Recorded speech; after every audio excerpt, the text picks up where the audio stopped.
Hello friends, welcome to ixamBee. I am Sushil Ragade, ex manager Reserve Bank of India. और आपको पता है RBI assistant का full notification कल ही रिलीज़ हुआ है और उसमें काफ़ी सारे डाउट्स है स्टूडेंट को। तो हम क्या करेंगे, छोटे छोटे वीडियो में ना एक एक डाउट क्लियर करेंगे क्योंकि स्टूडेंट को बहुत सारे डाउट्स है। और यस्टरडे मैंने एक लाइव लेक्चर भी किया था, लेकिन क्या है रिपीटेटिव नेचर का क्वेरीज आता है। स्टूडेंट ने मतलब इन बिटवीन ज्वाइन किया होता, तो पहले मैंने जो बोला है वो उन्होंने सुना नहीं होता है, वो तो बार बार वो वही क्वेरी रिपीट हो जाती है। तो ये क्या है, 4-5 मिनट का वीडियो रहेगा और उसमें हम एट ए टाइम सिर्फ एक ही क्वेरी यहाँ पर हम रिजॉल्व करेंगे। तो सबसे पहले मेन एक क्वेश्चन है कि ऐसे ऑफिसेस है जहाँ पर आपका कोई भी कैटेगरी हो, जैसे आपका एससी हो, एसटी हो, ओबीसी हो या ईडब्ल्यूएस हो, वहाँ पर अगर वैकेंसी 0 है या कम वैकेंसी है तो ऐसे स्टूडेंट्स ने क्या करना चाहिए, उन्होंने यूआर में अप्लाई करना चाहिए या फिर आपका जो रिस्पेक्टिव कैटेगरी है वहाँ पर अप्लाई करना। जैसे मान लीजिए कहाँ पर अगर 0 वैकेंसी, एक वैकेंसी, तो स्टूडेंट को काफ़ी डाउट आ रहा है, तो मैं वहाँ आपको बताऊँगा इसका क्या स्ट्रैटेजी होना चाहिए। ये देखिए, ये है आपका यहाँ का इस साल का नोटिफिकेशन। और यहाँ पर क्या हुआ है, जैसे मान लीजिए for example in Jammu EWS के लिए सिर्फ एक ही वैकेंसी है, ठीक है। तो ये कैंडिडेट सोच सकता है कि मैं ईडब्ल्यूएस में ना भर के मैं जनरल में भरूंगा, ठीक है। कोलकाता में ईडब्ल्यूएस के लिए 2 है, तो वो सोचेगा कि चलो जनरल में भरते हैं। या फिर अगर आप देखेंगे जैसे महाराष्ट्र में एससी के लिए एंड ओबीसी के लिए कुछ भी वैकेंसी नहीं है, तो वो सोचेंगे चलो हम जनरल में भरते हैं, काफ़ी सारी वैकेंसीज है। तो इनको क्या करना है, एंड नोटिफिकेशन में क्लियरली बताया हुआ है कि ऐसे स्टूडेंट क्या कर सकते हैं, ठीक है। तो अभी देखिए यहाँ पे क्या लिखा है, reserve category candidates belong to SC, ST, OBC और EWS may apply against unreserved vacancies if have not been reserved for their category in the state. However, they must fulfill the eligibility criteria for age and educational qualification at par with the unreserved candidates. They will, however, be eligible for fee concession wherever applicable. तो अभी मैं आपको बताता हूँ क्या करना है। जैसे मान लीजिए कोई एससी में है, ठीक है, उसके स्टेट में उसके अगेंस्ट 0 वैकेंसी है, या आप ईडब्ल्यूएस में हो, आपके यहाँ पे मान लीजिए 1 वैकेंसी है, एंड आपको अभी यहाँ पे तो वैकेंसी है ही नहीं, यहाँ पे बहुत वैकेंसी है, तो लोगों को लगता है हम यूआर में अप्लाई करेंगे, ठीक है। ऐसा नहीं करना है, आपको आपके कैटेगरी में ही अप्लाई करना है।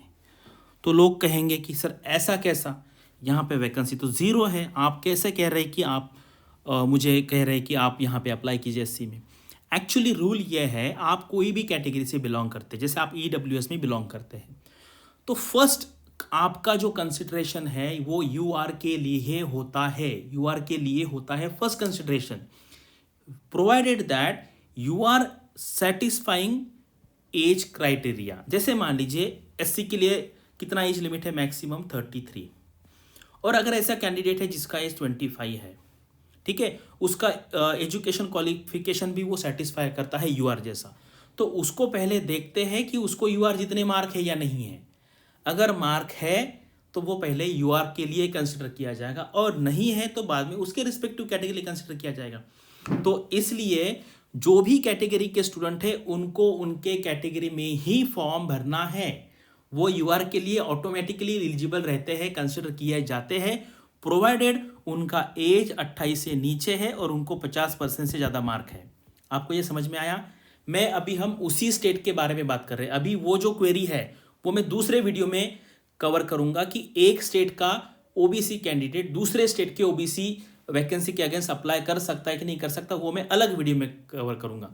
ये वीडियो ऐसे लोगों के लिए है, मान लीजिए मुंबई, ठीक है, मुंबई में ओबीसी में 0 वैकेंसी है, तो उसको ओबीसी में ही फॉर्म भरना है, उसको ओबीसी ही फॉर्म भरना है, प्रोवाइडेड, ये बात आप बहुत अच्छी तरीके से सुन लीजिए, बहुत टेक्निकल डिटेल होती है, प्रोवाइडेड आपका एज 28 से नीचे है और आपको 50% से ज़्यादा मार्क है। अगर मान लीजिए ऐसे ओबीसी कैंडिडेट जो मुंबई में है जिनका एज 30 है, और अगर उन्होंने मुंबई में भर दिया तो उनका चला गया ऑप्शन, क्योंकि वो यूआर में तो उनको कंसिडर नहीं किया जाएगा एंड ओबीसी में 0 वैकेंसी है।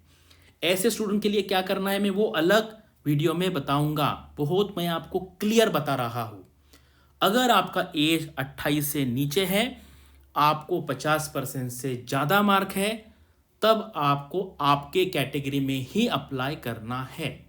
आपको ऑटोमेटिकली फर्स्ट कंसिडर किया जाएगा जनरल में, और नहीं है तो फिर आपके कैटेगरी में, क्योंकि ये बाद में वैकेंसी बढ़ भी सकती है ना, 1 2 3 हो सकती है, नहीं तो जीरो भी रहेगी तो कोई प्रॉब्लम नहीं है। ये बात आप क्लियरली समझ लो, ठीक है।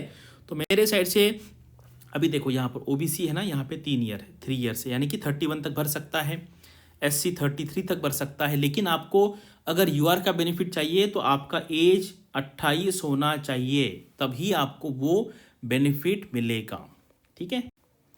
एंड एजुकेशन क्वालिफिकेशन जो है, मैं आपको वही कह रहा हूँ कि जैसे एससी एसटी फिजिकल हैंडीकैप के लिए परसेंटेज का क्राइटेरिया नहीं है, लेकिन आपको यूआर का बेनिफिट चाहिए तो आपको 50% से ज़्यादा भी मार्क होने चाहिए, आपका एज 28 से कम भी होना चाहिए, यानी कि आपका एज इस डेट पे 28 से कम होना चाहिए। लोग देखो यहाँ पे क्या होता है, बहुत सारे स्टूडेंट पूछते हैं सर यहाँ पे मैक्सिमम एज 28 और मेरा 28 मैक्सिमम एज है, इसका मतलब है 27 ईयर्स, 27 ईयर्स 11 मंथ्स से कम एज होना चाहिए, 28 बिल्कुल नहीं होना चाहिए।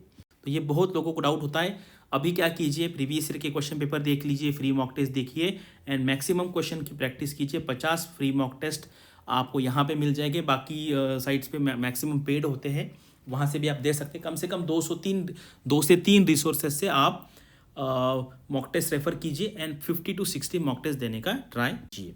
सो thank you and all the best for your studies and preparation. And इसके कमेंट के नीचे बस इसी से रिलेटेड डाउट है तो ही पूछिए, बाकी डाउट मत पूछिए, मैं अलग वीडियो में कवर करूँगा, क्योंकि अभी मुझे इतना मतलब इतने क्वेरीज आ रहे हैं और मैं सिंगल हूँ और आप हज़ारों लाखों लोग हैं, मैं कैसे रिप्लाई करूँगा। इसलिए हम स्टेप बाय स्टेप जाएंगे। अगर आपको इतना पढ़ने के बाद भी डाउट है तो आप क्वेश्चन के नीचे डिस्क्रिप्शन में पूछिए, लेकिन इसी के क्वेरी के रिलेटेड पूछिए। जो एक स्टेट से दूसरे स्टेट वाला है, मैं अलग वीडियो में कवर करूंगा। So once again thank you and all the best for your studies and upcoming examination.